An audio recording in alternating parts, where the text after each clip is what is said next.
قل لو كان البحر مدادا لكلمات ربي لنفد البحر قبل أن تنفد كلمات ربي ولو جئنا بمثله مددا قل إنما أنا بشر مثلكم يوحى إلي أنما إلهكم إله واحد فمن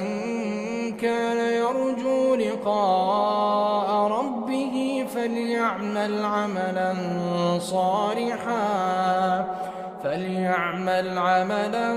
صالحا